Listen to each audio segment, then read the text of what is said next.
Hey, how's it going, boys? What is up? Sora here.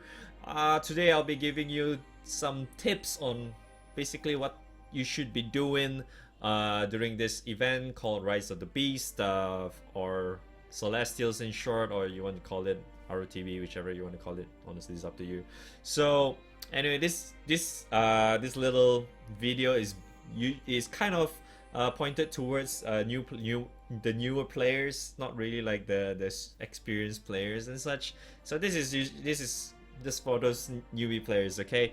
So if you're not exactly a newbie player, you should make sure just click the like button on this video and just go share it with your newbie friend, or if you don't give a shit about all that, you can just close this video. Don't tell me I've not warned you. Okay, so anyway, let's get right into the game. Alright, so Rise of the Beast. So to put things simply, right, you guys will be continuously releasing a lot again, so that's kind of like a normal thing these days, right? So that's honestly nothing new. So anyway, number one is to make sure that you always get your missions completed, but right now it's not exactly available yet, but once it's available, make sure you completed them. Basically what the dailies are is to make sure you complete like the extreme version of each element. So it's up to 5 times, so make sure you complete every single one. You can basically just do these by just joining pubs like this. Once it's like below a certain threshold of a HP, for EX is usually 50%, or yeah, usually 50%, it'll be only 1 BP, so it doesn't cost that much. So if you're really like lacking of a lot of BP, so make sure you just join it when it's only like 1 BP and such. So once you're done with all the daily, you'll be awarded by 1 gold nugget, which is very nice because the gold nugget is something that you'll be focusing on, and I'll move into that and I'll explain it in a little bit. So basically, what you should be doing is that besides doing the missions, you will want to get as much the 4 symbols pendants as much as you can, right? So one of the easiest way to do that as a newbie, if it'll be great if you have those characters that does in those white damage, aka Yoda, Sarasa, and all that stuff. So if you don't have any of that, it's fine.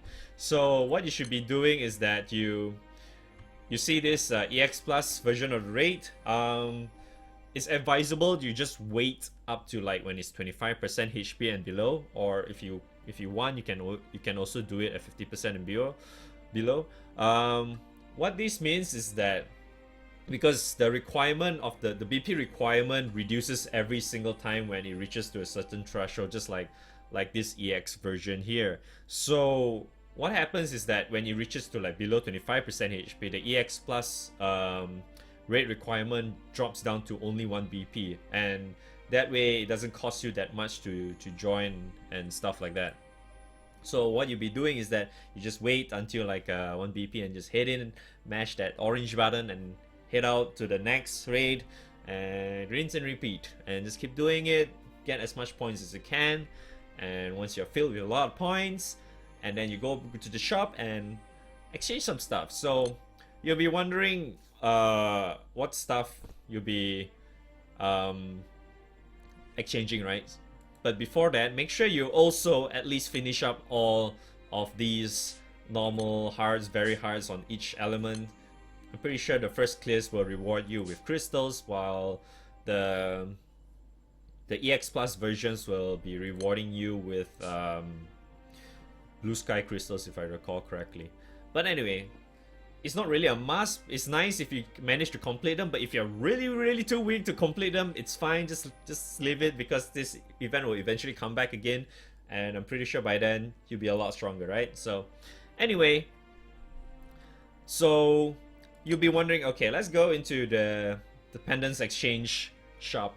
So number one, what you'll be exchanging is this awesome gold, this thing called gold nugget here.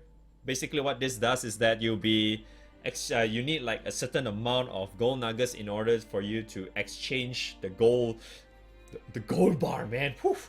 The insane gold bar from the shop.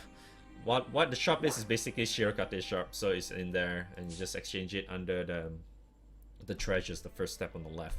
So anyway, because it changes as you progress to how many times you have already exchanged the gold nuggets, right? So first time is, if I recall correctly, you only need 10 gold nuggets to make your gold bar.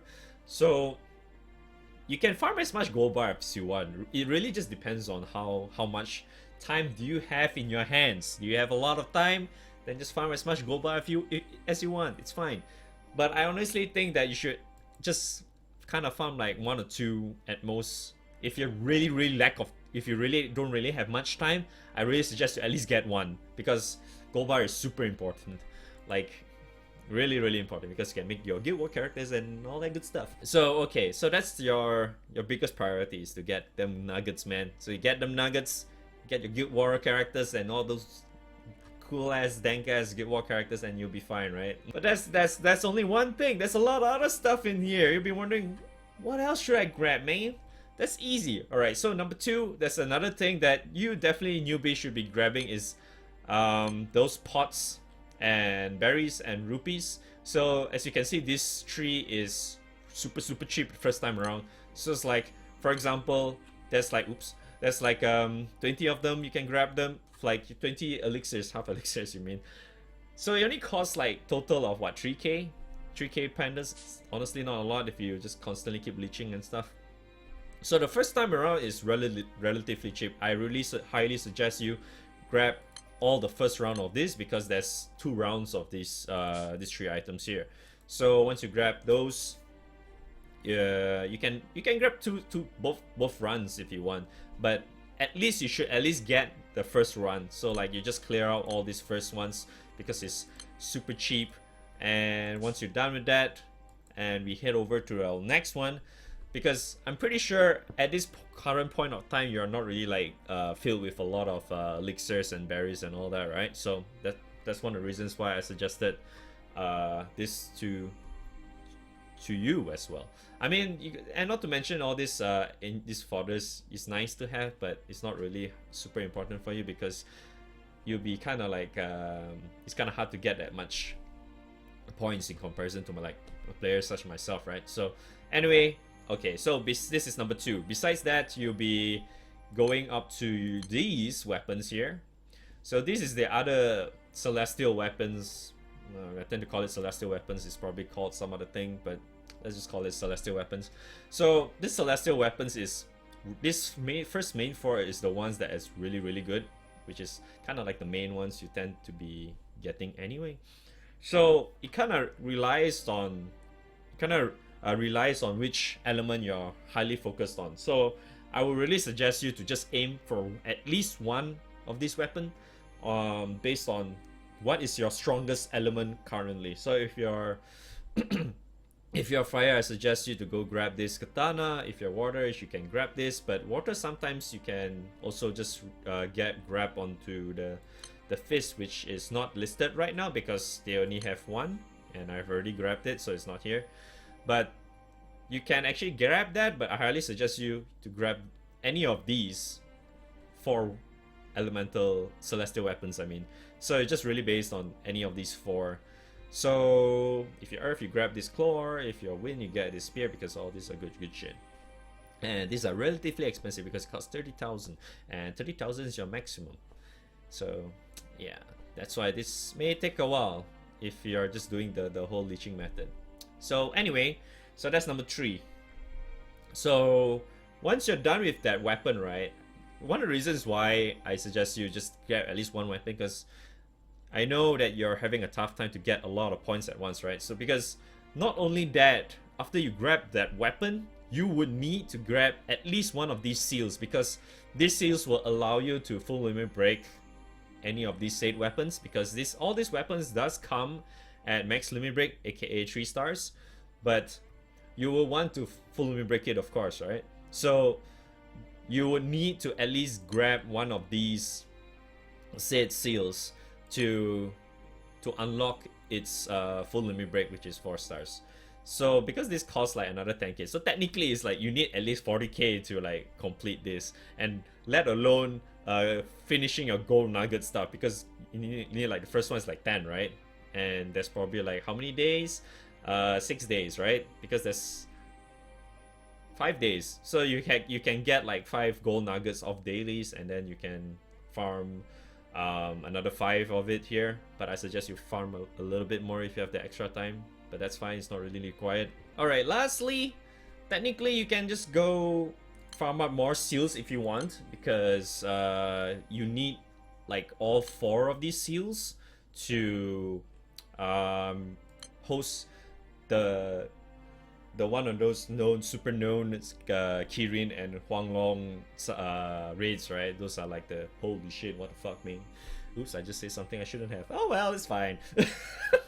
Family friendly. Oh damn. Okay. Anyway, so with all these 4, you can exchange a golden statue, which allows you to either host Kirin or Huanglong, which is the light and dark version of the Celestials. So those dudes, which is really helpful too in a way, because it gives you really good weapons for those specific those said elements. And not to mention, you have a chance to also get a gold bar from the host. And not to mention, they just recently updated the game where you have a higher chance to get a gold bar from your host chest, but you can't get any more from MVP, so it doesn't really matter anymore since you'll be hosting it, right? So gold bars to everyone, to yourself. Hey, hopefully they have leeches in your raid. But yeah, that's kind of like about it. You just should aim number 1, your priorities, the gold nugget, the weapons, I mean the pots and berries, and then the weapons, and then get the seals, and that's really about it. The rest is kind of like you just whatever. I really do suggest you to not touch any of these. I mean, this is okay, but if you can't farm enough points, I think you shouldn't really honestly bother with that at all. But yeah, that's really kind of like about it. And the other thing is that you could also do is that if you'll be leeching a lot, am I right? So if you can at least try to reach like 150 badges, if I recall correctly, 150 badges for these, because that allows you to get 200 crystals. So that means you get 800 crystals, right? Yeah, because for 4 times 200, yes. So it's 800. You get 800 crystals by completing all these elements. So, but that's really a lot, right? 150 badges. I mean, come on, man. That is like something's like, oh my god, there's no way. But so honestly, this is like not really like your priority. This is just like a nice thing you should be doing or can do. But if you can't, that's fine. You have lots of other ways to get crystals besides opening up your wallet and swipe your credit card. So that's fine. So honestly, the other things that you can just do is just host. Then you can also host, and hopefully random people will help you. But I kind of highly doubt that. It really depends on which raid most of the time. That's it for me tonight, guys. Hope to see you guys on stream. Hopefully you find this helpful. If you do find it helpful, make sure you click that like button and share again if you like it. I have no idea why am I saying like that. Oh my god, awkward. Anyway, that's it from me tonight, guys. Thank you guys so much for watching. So peace out, have a great day ahead of you, and as always, may the salt be with you. Stay salty, boys. I'll see you guys on stream or the next video.